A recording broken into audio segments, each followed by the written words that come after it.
¡Púdrete, Nolan!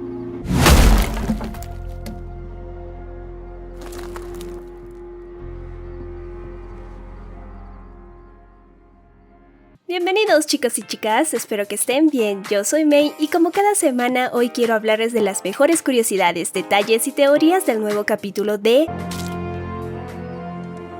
Por lo que a lo largo de este video estaré hablando del episodio 6, así que tengan cuidado con los spoilers tanto de la serie como del cómic. Y una vez advertidos, el capítulo abre con la introducción del hiper mega villano del episodio, D.A. Sinclair, a quien lo vemos raptando a Rick, Dove, quien está siendo interpretado por Justin Roiland, creador y productor de Rick y Morty. Y en los cómics esta historia se encuentra a partir de la entrega 20, es decir, inmediatamente después de la lucha entre Invencible y Machine Head, extendiéndose hasta la 37, donde acaba el arco de Sinclair. Hablando de ello, en la historia original lo vemos en su primera viñeta intentando reanimar a las personas muertas con el objetivo de eliminar a su archienemigo, pero es en la entrega 22 cuando empieza a raptar personas vivas para usarlas en sus experimentos. Regresa en el 36 y en el 37 su participación termina, por lo que en este capítulo se desarrolló un compilado de toda su historia, de manera que inicia con el secuestro y prueba en sujetos reales de la Universidad de Upstate, que como dato de color es la universidad en la cual Mark estudia luego de su preparatoria, y todos estos eventos suceden cuando él se encuentra ahí, mientras que para la serie decidieron que ocurriera durante su tiempo en la prepa. Y hablando de Mark, al inicio del capítulo lo vemos siendo atendidos con urgencia, lo que no es para menos, pues la chica monstruo está prácticamente muerta, al igual que Black Samson, y la única esperanza para la chica es Mr. Robot, quien dice haber estudiado su anatomía, lo que es una referencia a la entrega número 15 del cómic, donde este personaje tomó una prueba de su piel, lo que explica este momento, el cual no existe en los cómics. Además agregaron otra escena de la operación de Mark, mientras que en el cómic este solo tiene algunos cortes y moretones, lo que de nuevo es una mejora sustancial del cómic, debido a que agrega un desarrollo más amplio para los personajes. Por ejemplo acá, no dejaba de pensar el mal padre que es Nolan realmente, porque recordemos que él estuvo observando la pelea todo el momento. Sin embargo, también es cierto que enfrentarse a Battle Beast podría haber significado su muerte, y si no me creen les dejo el video donde comenté la historia completa del personaje, pero acá el muy cínico hasta finge estar devastado por la noticia e intenta consolar a su esposa, lo que es una muestra de su lado oscuro. Por eso de acá en adelante Cecil sigue con sus sospechas, mientras que Nolan sigue intentando vender la versión en la que el demonio Damián fue el culpable de los asesinatos, porque recordemos que en el episodio anterior este había plantado la sangre de los guardianes en su oficina. Por eso Cecil finge creer en esa versión, pero recordemos también que dentro de su organización se está llevando un plan de contención para el Viltrumita a partir de su sangre. Sin embargo, en la conversación Cecil y Omni-Man agregan un subtexto que habla sobre los motivos de quien hizo tal masacre, a lo que Nolan responde de que el motivo es que es un demonio, y es lo que los demonios hacen, lo que podría ser una metáfora a la esencia del personaje, especialmente por su crueldad. Por ello, también el diálogo continúa mencionando la desobediencia de Mark, y Cecil le pregunta si en Viltrum estas cosas no suceden, a lo que Omni-Man responde de una manera muy contundente que no, lo cual es cierto, porque en ese planeta se educa para que todos los individuos desde pequeños quieran realizar la voluntad del comité que los regenta, al creer principalmente en su supremacía y en su labor de hacer prosperar a los demás planetas. Por eso la gran molestia de Nolan con su hijo, porque para él solo existe un lado correcto, el suyo, y está dispuesto a ver sufrir a todo aquel que esté en su contra, incluso su hijo, lo que es un detalle que también nos revela las intenciones del personaje, porque claramente nos está demostrando que quiere a Mark de su lado, y en caso contrario, cosas malas sucederán. Por otra parte tenemos el reencuentro de Mark con Atom, donde conversan sobre que portar una capa no siempre es la mejor manera para ayudar a las personas, al considerar que su ayuda podría ser más útil si es a un nivel más humano. Además, ella se encuentra en un momento muy importante para su vida, donde debe tomar muchas decisiones, lo que la convierte en mi personaje favorito hasta el momento. En el cómic ella decide irse hasta África, sin embargo acá la cambiaron bastante, ya que emprende un viaje sin un destino definido, pero con la intención de ayudar a todos todos aquellos que la necesiten, similar a como sucede en la entrega 22 del cómic, donde vuela a un asentamiento africano para cambiar la realidad en la que viven, lo que se alinea con lo que vemos ahora de ella, al apagar un incendio forestal, detener un deslizamiento o incluso ayudar en el campo a los agricultores. Por ello considero que es uno de los personajes que tendrá mejor desarrollo e historia, ya que nos muestran que la grandeza siempre se encuentra en pequeñas acciones, porque recordemos que ella tiene la capacidad de manipular la realidad a su antojo. Sin embargo, de una manera bastante poética, renuncia a la gloria de ser una heroína, para en vez de ello vivir ayudando a las personas en el anonimato, además de que este camino tiene la dificultad de que deba recorrerlo sola, por eso se aísla de su familia y elige desobedecer a su padre, lo que contrasta con el arco de Mark, ya que este en los siguientes episodios tendrá que tomar una decisión muy similar, debido a que en el momento en el que su madre decida exponer a su padre, este tendrá que elegir si está junto a él o en su contra, lo cual ya se vio reflejado en el episodio anterior cuando este decidió desobedecer y ayudar a Titán, por lo que de esta manera los arcos de Mark y Atom van en paralelo por el momento, pero mi instinto me dice que la decisión que tome Mark respecto a su padre es lo que los puede separar, lo que no está muy alejado, pues una vez que Mark abandona el hogar, las cosas se ponen feas. Debbie es incapaz de disimular su decepción, lo que lleva a Nolan a darse cuenta que ella sabe la verdad, lo cual se termina de confirmar cuando descubre que su traje no está en su escondite. Además, aquí no tiene ningún sentido, porque prácticamente este hombre pudo esconder los trajes en la luna, sin embargo decide hacerlo en la sala de su casa y al alcance de su esposa. Pero dejando estas banalidades de lado, me pregunto qué hará Omni-Man con su esposa de ahora en adelante. Bueno, eso lo dejaremos para el final del video. Por ahora viajamos a la Universidad de Upstate, donde admiramos el trasero de este tipo, además del campus, pero se observan muchos pósters con desapariciones, uno de ellos correspondientes a la de Rick Sánchez al inicio del capítulo, además de observar este póster sobre la fiesta a la que Amber irá más tarde, pero como siempre los estudios deben estar primero, así que asisten a una lección de biología que es interrumpida por el tipo más arrogante de la serie hasta ahora, con un diálogo que es extraído directamente del cómic en su entrega número 31, siendo el momento en el que Sinclair ubica a Rick como un hombre alfa, lo que es curioso porque en el cómic no se refiere con este término, así que pienso que es una referencia muy sutil a lo que simboliza la verdadera masculinidad, pues vemos a un hombre homosexual representando muy bien a los hombres, a tal punto que Sinclair queda enamorado de él y lo establece como su próxima víctima, lo que también sucede en el cómic, con la diferencia que 2 entregas después lo golpea con un bate cuando iba camino a su habitación, lo que termina mal, porque Rick y William son asesinados por Sinclair. En cambio acá agradecemos al de arriba porque sobreviven y considero que son 2 personajes con mucho carisma y que pueden aportar muchísimo a la serie. Y un detalle bastante interesante de esta secuencia es que Mark de nuevo es interrumpido en su enésimo intento de vivir una vida normal, algo que también le está sucediendo a su padre, pues sus intenciones eran pasar tiempo de calidad con su esposa,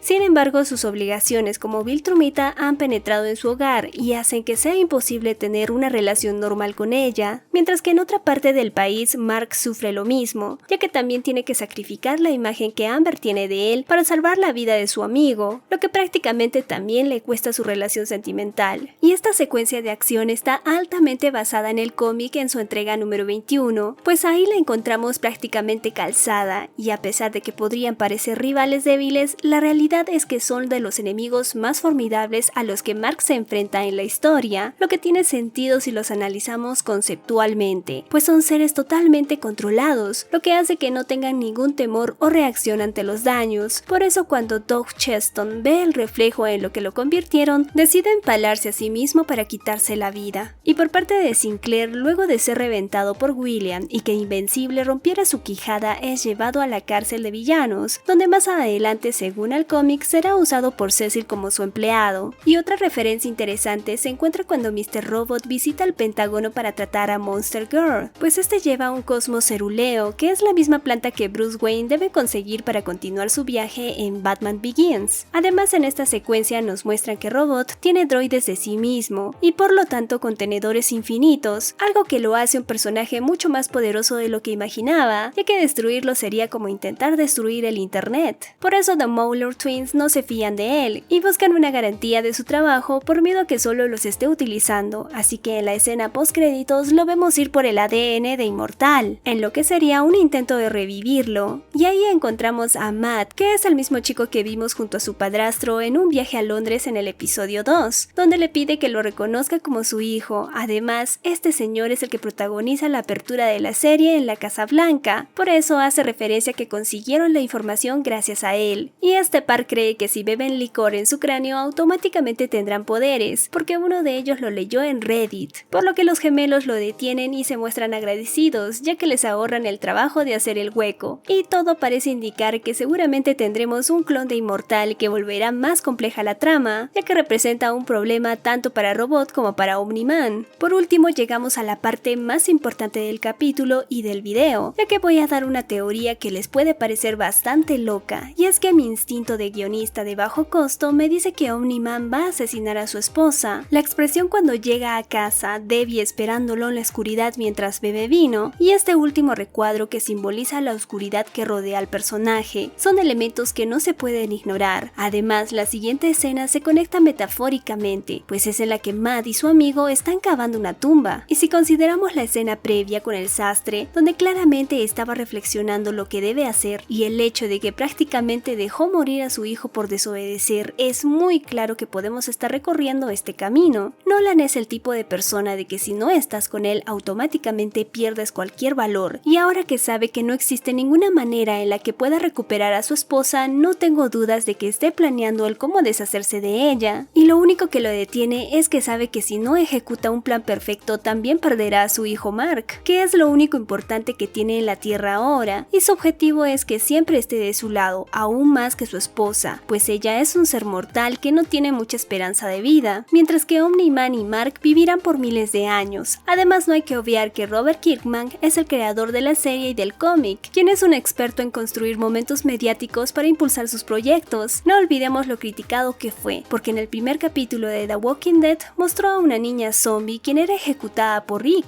además de las incontables veces que estableció las bases para momentos icónicos, como el de Sofía en esa misma serie durante su época de oro. Sin embargo, es tema para otro video, pero me lleva a pensar que tiene algo muy fuerte para los siguientes 2 episodios, y a como percibo las historias, el detonante será la decisión que debe tomar Mark respecto a su padre, y quizá y solamente quizá la explosión sea la muerte de nuestra querida Debbie, por lo que no olviden dejarme sus ideas de lo que opinan de esta teoría, así como ayudarme calificando este video con un me gusta. Ha sido un gusto como siempre, les agradezco de corazón que se quedaran hasta el final. Muchas gracias por ver el video, nos vemos pronto, un beso, chao.